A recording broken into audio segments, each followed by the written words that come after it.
شروع کرتے ہیں اللہ کے بابرکت نام سے جو بڑا مہربان اور نہایت رحم والا ہے۔ تمام تعریفیں میرے اللہ رب العزت کے لیے ہیں۔ السلام علیکم لسنرز، میں ہوں آپ لوگوں کی host Nausheen. Welcome to my channel خوفناک کہانی آفیشیل۔ آئی ہوپ آپ سب لوگ خیریت سے ہوں گے، جہاں ہوں گے خوش ہوں گے۔ آج آپ لوگوں کے لیے میں بہت انٹرسٹنگ خوفناک کہانیاں لائی ہوں جنہیں آپ لوگ بہت پسند کریں گے۔ آج کی پہلی خوفناک کہانی زرینہ شیئر کری ہیں۔ زرینہ کہتی ہیں کہ آج آپ کے ساتھ ہم لوگوں کی زندگی میں پیش آنے والی دل دہلا دینے والی کہانی شیئر کرنا چاہتی ہوں۔ آج سے 21-22 سال پہلے کی بات ہے۔ ہم لوگ لاہور کے رہنے والے ہیں۔ ہم لوگوں کا جو گھر تھا وہ اندرون لاہور میں تھا۔ گھر بہت قدیم اور پرانا تھا۔ دادا جی نے یہ گھر تب خریدا تھا جب اس گھر میں ایک سکھ فیملی رہا کرتی تھی۔ جب وہ لوگ یہاں سے چلے گئے انڈیا تو دادا جی کو وہ یہ گھر دے گئے۔ تب سے دادا جی اسی گھر میں مقیم ہو گئے۔ دادا جی کی شادی بھی اسی گھر میں ہوئی۔ اس کے بعد ان لوگوں نے وہاں پر رہنا شروع کر دیا۔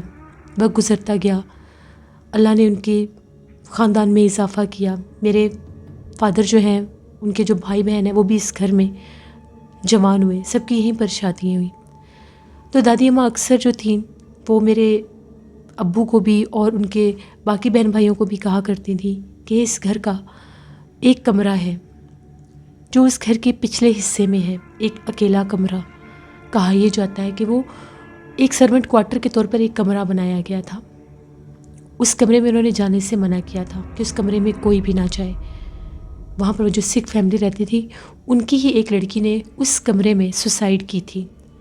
اس کے اوپر جنات کا کچھ بسیرا تھا۔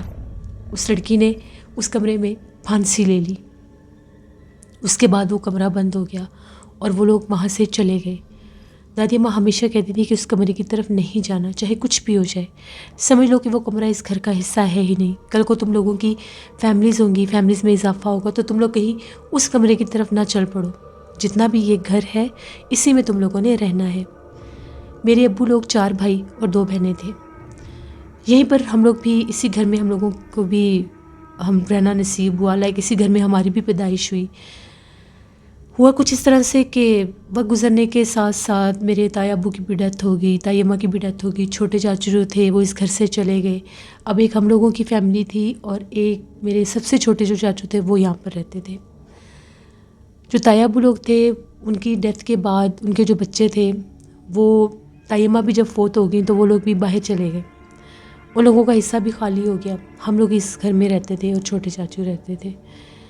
ایک دفعہ ایسا ہوا، پتہ نہیں کیا ہوا، مجھے کیا نہیں، میرے ذہن میں ایک خیال آیا کہ بھلا میں اس کمرے کو دیکھتی ہوں۔ بچپن سے یہ کہانیاں سنتے آ رہے ہیں، ہمارے والدین نے اپنے والدین سے سنی اور ہم نے ان سے سنی۔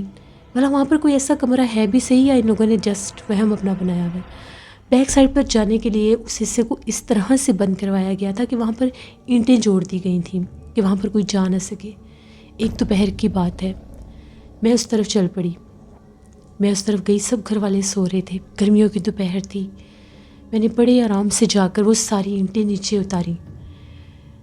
آرام سے جب میں نے وہ اتنا حصہ اس کا اتار لیا کہ میں اس کو کراس کر کے دوسری طرف جا سکتی تھی، جیسے میں اس گیلری میں آگے جاتی گیا کہ بالکل گھپ اندھیرا تھا۔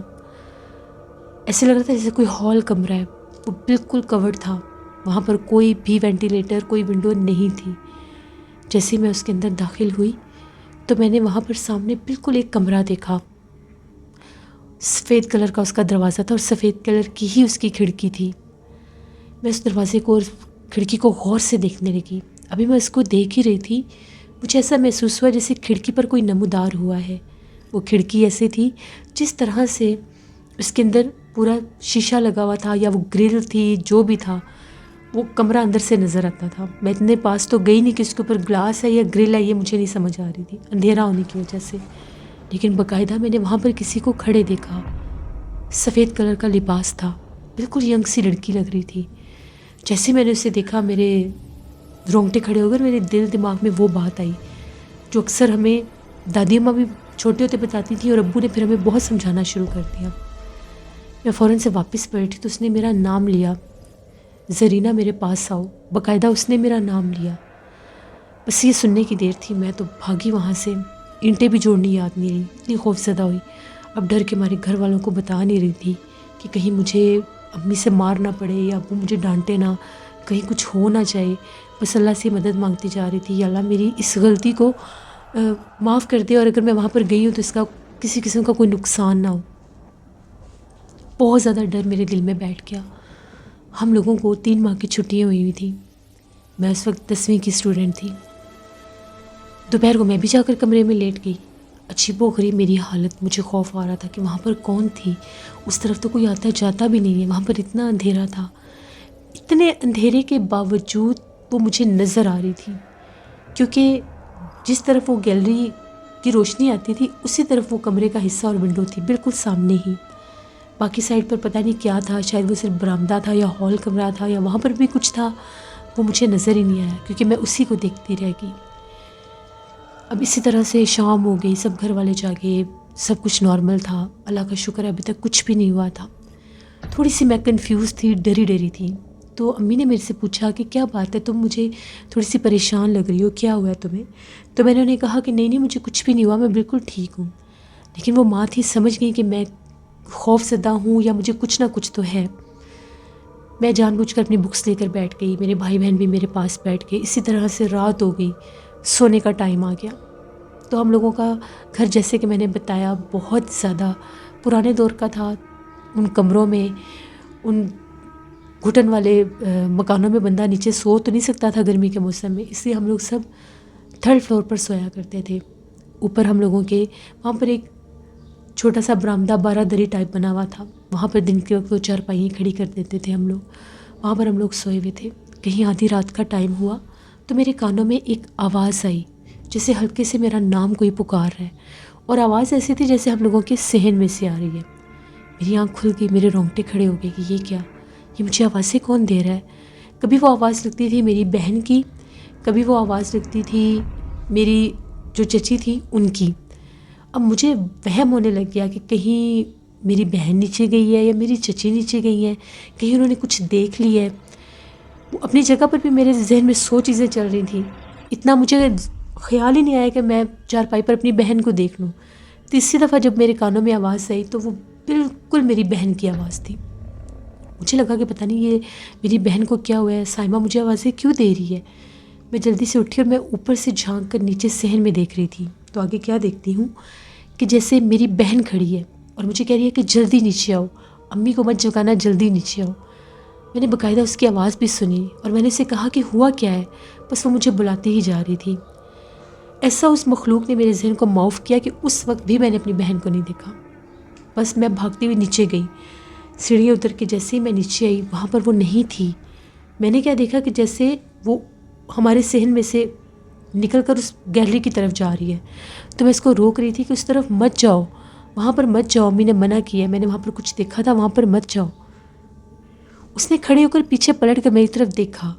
اس وقت اس کی ہنسی میں بہت زیادہ جیسے ایک اجنبی پن تھا، آنکھیں بھی مجھے اس کی بڑی اجنبی سی لگ رہی تھیں، اسمائل بھی ایسی تھی جیسے کوئی خوفناک سی ہوتی ہے۔ میں نے اسے کہا کہ تم اگر ادھر جاؤ گی تو میں امی کو جگا دوں گی، ادھر مت جاؤ، لیکن وہ پھر بھی آگے بڑھتی جا رہی تھی۔ وہ رکتی تو تب اگر وہ میری بہن ہوتی تو، یہاں تک کہ میں گیلری کے کنارے پر پہنچ گئی، کونے پر پہنچ گئی، وہ وہاں پر نہیں تھی۔ اب میں بہت ڈر گئی کہ کہیں وہ مخلوق اسے نقصان نہ دے دے، کہیں یہ اندر نہ چلی جائے، کیونکہ میں بھی تو گئی تھی، اور پتہ نہیں وہ ہپناٹزم تھا یا ہم لوگوں کا ایک تجسس تھا جو ہمیں وہاں تک لے گیا کھینچ کے۔ جیسے میں اسے آوازیں دے رہی تھی بہت اونچی آواز میں، وہ اس طرف کھڑی ہو کر ہنس رہی تھی، اس کی ہنسی کی آواز بہت زیادہ ڈراؤنی تھی۔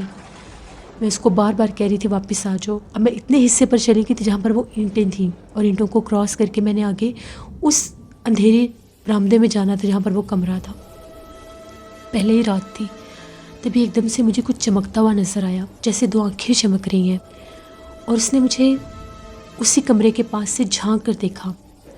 ایسے لگ رہا تھا کمرے کا دروازہ کھلا ہوا ہے جو سالوں سے بند تھا اور کبھی بھی نہیں کھلتا تھا۔ تبھی دیکھتے دیکھتے وہ میرے قریب آنے لگ گئی۔ وہ میری بہن نہیں تھی، وہ کوئی اور تھی۔ وہ بہت زیادہ بھیانک تھی۔ جیسے میں نے اس کو اپنے پاس سے دیکھا، اس کی آنکھیں اتنی خوفناک قسم کی آنکھیں تھیں، ڈراؤنی آنکھیں تھیں کہ ان میں سے جیسے بلڈ نکل رہا ہو، اور وہ چمک رہی تھیں، اور وہ بالکل مجھے دیکھ کر ہنس رہی تھی جیسے بھی مجھے پکڑ لے گی۔ اس کے بعد میں بہت زیادہ خوفزدہ ہوئی، میں وہاں سے بھاگ پڑی، چیخیں مارتی ہوئی اپنے صحن میں آئی، وہاں پر گری اور بے ہوش ہو گئی۔ جب میری چیخو پکار سنے سب نے، امی وغیرہ نیچے بھاگے کہ پتہ نہیں کیا ہو گیا ہے۔ آ کر دیکھا تو میں بے ہوش تھی، میری بہن بھی وہیں پر تھی۔ کافی دیر کے بعد مجھے ہوش آیا، اس طرف سے خوفناک آوازیں گونج رہی تھیں، کوئی تالیاں بجا رہا تھا، کوئی ہنس رہا تھا۔ امی اور ابو کو پتہ چل گیا کہ یا ان میں سے کوئی وہاں پر گیا ہے یا کچھ ایسا ویسا سین ہو گیا ہے۔ ان کو بہت منع کیا تھا کہ وہاں پر نہیں جانا۔ جب مجھے ہوش آیا تو میں ڈری ہوئی تھی، کانپ رہی تھی۔ میں نے ڈرتے ڈرتے گھر والوں کو ساری بات بتائی، کیونکہ اب چھپانے کا جواز نہیں بنتا تھا، وہ میرے پیچھے لگ گئی تھی۔ ابو نے مجھے بہت زیادہ ڈانٹا۔ ابو نے کہا کہ وہ جو اینٹیں تھیں ان میں سے ایک اینٹ ایسی تھی جس کے اوپر کالے رنگ کا دھاگا لپیٹا ہوا تھا، اور وہ ایک بزرگ نے لپیٹا تھا کہ وہ وہاں سے باہر اس طرف نہیں آ سکتی، لیکن اگر ان اینٹوں کو اتار کر آپ لوگ دوسری طرف گئے تو آپ کو نقصان دے دے گی۔ اور انہوں نے یہ منع، جب انہوں نے دھاگا لپیٹا تھا تو انہوں نے یہ کہا تھا کہ اب آپ اس دیوار کو چنوا بھی نہیں سکتے، پکا بھی نہیں کر سکتے، کیونکہ اگر یہ اینٹ نیچے اتری تو وہ پھر وہاں سے آزاد ہو جائے گی، کیونکہ وہاں پر اس چڑیل آفت کا بسیرا تھا جس نے یہاں پر رہنے والی اس سکھ فیملی کی بیٹی کو نقصان پہنچایا تھا۔ دراصل وہ چڑیل آفت اس لڑکی کے اوپر حاوی تھی، اس کو دورے پڑتے تھے۔ جب وہ پیدا ہوئی تھی اسی وقت اس کے اوپر اس مخلوق کا سایہ ہو چکا تھا، جو پہلے 41 دن ہوتے ہیں ان میں ہی وہ مخلوق اس کے اوپر حاوی ہو گئی تھی۔ پھر وہ جوان ہوئی تو اس نے اس کی حالت بہت خراب کر دی، وہ بیٹھے بیٹھے غائب ہو جاتی تھی، بیٹھے بیٹھے دورے پڑتے تھے، اور پھر بالآخر اس نے اپنی خود ہی جان لے لی۔ اب اس نے اس کو مجبور کیا یا جو بھی کیا، اسی کے روپ میں وہ اس کھڑکی میں کھڑی آوازیں دے رہی تھی جس کو میں نے دیکھا تھا۔ میں بہت ڈری ہوئی تھی، مجھے تو پتہ ہی نہیں تھا اس بات کا۔ اگر ہمیں یہ بات بھی بتا دی جاتی تو شاید میں بھی وہاں پر نہ جاتی، لیکن جو کچھ بھی ہوا میری یہ غلطی کی وجہ سے ہوا۔ اب وہ چیز تو وہاں پر تھی، آوازیں دے رہی تھی، تالیاں بجا رہی تھی، صحن تک بھی آئی ہمارے۔ ابو بہت ڈرے ہوئے تھے۔ ابو نے کہا کہ مجھے کچھ کرنا ہوگا، دوبارہ سے وہ چاچو وغیرہ کو بلایا، دوسرے چاچو کو بھی بتا دیا، وہ لوگ بھی بڑے پریشان۔ اب ان بزرگ کا پتہ نہیں تھا جنہوں نے اس کو یہاں پر قید کیا تھا۔ میری طبیعت بہت خراب تھی، مجھے بہت ڈر لگ رہا تھا، بیٹھے بیٹھے رونا شروع کر دیتی تھی۔ اسی طرح سے 2 دن گزر گئے۔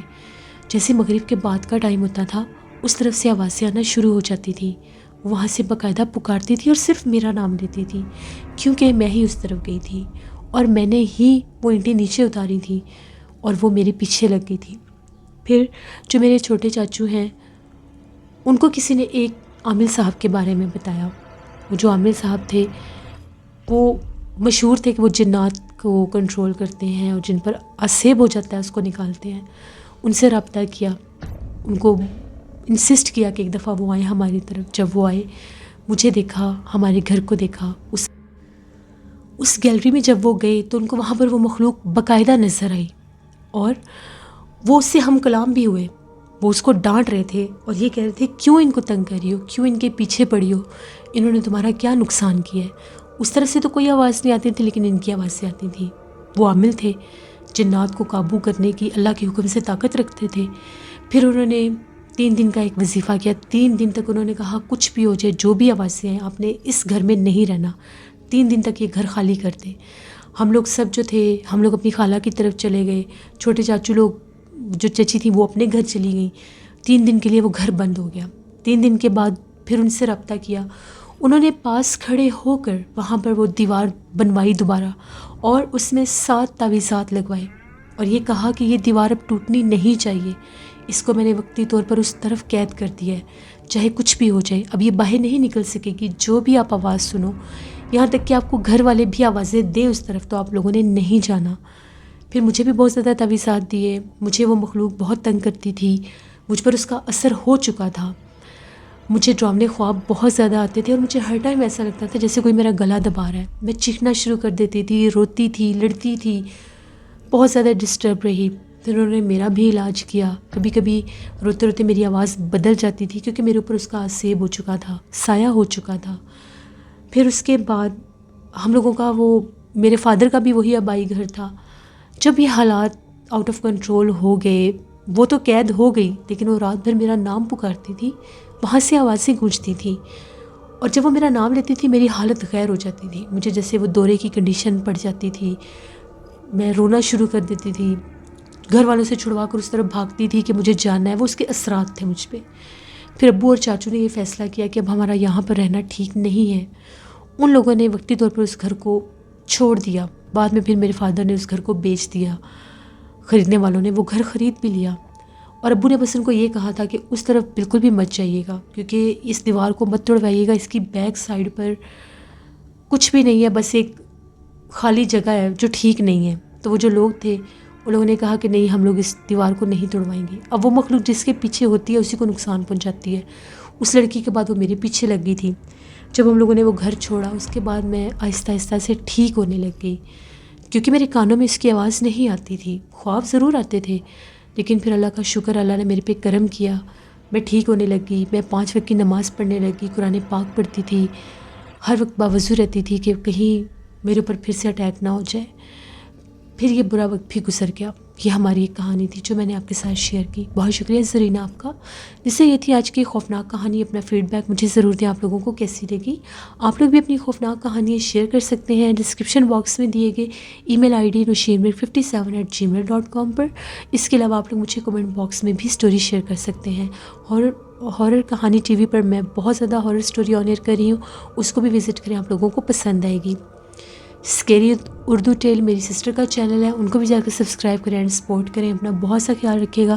اپنی ڈھیروں دعاؤں میں مجھے میری فیملی کو ضرور یاد رکھیے گا. Thank you for listening my stories. Stay blessed. اللہ نگہبان.